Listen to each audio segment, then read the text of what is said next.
Sasha from the autismhelper.com, and this is a video tutorial of my Fluency Station. This is one of the stations that I wish I would have set up my first year teaching, because it really is not that much time to set up, and once you get it going, it runs really smoothly with the help of a paraprofessional or an aide, and you get such great data from it. It really has helped me improve a lot of my kids' reading, math, and sight word vocabulary. So basically what this station is a flashcard, is a timed flashcard station. So it just pretty much takes up just this shelf here. Here's a data binder for each student and their flashcards. I'll go into more detail on exactly what the flashcards are, but I store them. Each kid has a Tupperware with their name on it with their sets of flashcards. I was going to buy note card holders, but honestly, the Tupperwares work fine. So I have a Tupperware for each student with their flashcards and a data binder for each student. My students go around my stations in pairs, so obviously both kids can't be working on flashcards at the same time.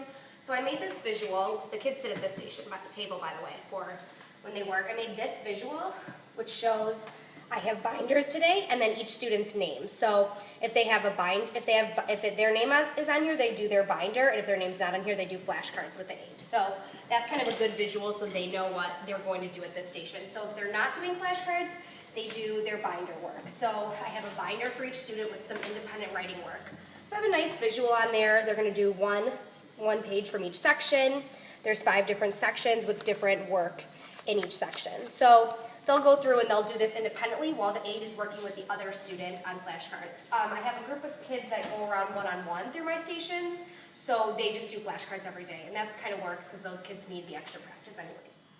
So like I said, each student has a Tupperware with their flashcards in here. So each kid has a different set of flashcards depending on their instructional level. So this student has a set of kind of functional Chicago words, Dolch words, and addition. So every student set is a little bit different. So that's examples of his cards. He has Dolch words, money combinations, so they'll see this and say 40 cents, time to the minute, and addition. I like to do a good combination of reading and math skills in here. We go through the Dolch sets until they master all of them, and then I do some functional words as well. So this student has kind of recipe words, so buffet, he has like teaspoon, toast, so common kitchen words. He has time, and another set of Dolch words as well. So it kind of just depends on each student. Those are for my higher kids. My other students do a little bit of a different set. So he has letters, numbers, and then I categorize his picture vocabulary by type. So he has food, kitchen items, and animals. I do this a little bit different for my other student.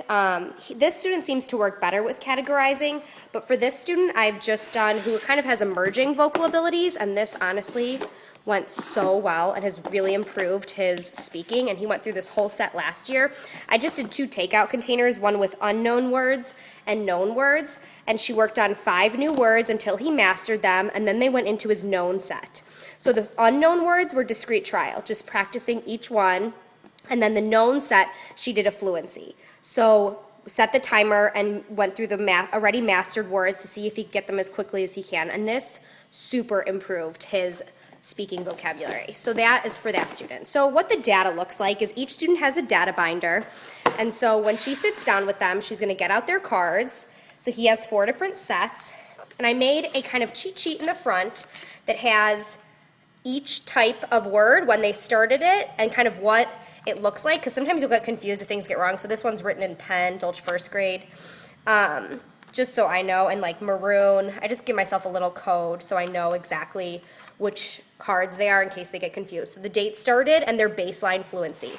So the data sheets initially look confusing, but they really do make sense. So this is going to be to do several different types of flashcards on one page. So first, my aide just kind of writes pen or clocks or just a quick note, but I can always refer back to my cheat sheet to be like, oh, okay, pen words, or pen first grade is Dolch first grade words. So she writes each one, pen, money, clocks, and addition, subtraction, how long she's doing a fluency for. So he's on 30 seconds for his Dolch words, 30 seconds for money, 1 minute for clocks, and 30 seconds for this. So she'll set her timer and go through the flashcards with him. So it's very easy to run. Once the timer goes off, she counts up how many correct and how many incorrect, and that's it. It's really not a lot of work for the aide to run, and it's really easy to train someone, which has been super awesome.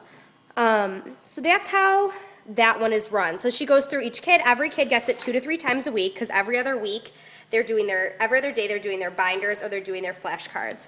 Again, we call the station language. This is something that I really wish I would have set up earlier, because I get so much great data on my kids, and it's run by an aide, and I really set it up and it's ready to go. I update the data in my iPad every Friday, so I know exactly what's going on with them. It's been a really awesome station that keep saying it, I highly recommend you setting up in your classroom, because it really has gone so well and made such a difference for my kids. For more tips, resources, and materials, please come to the autismhelper.com.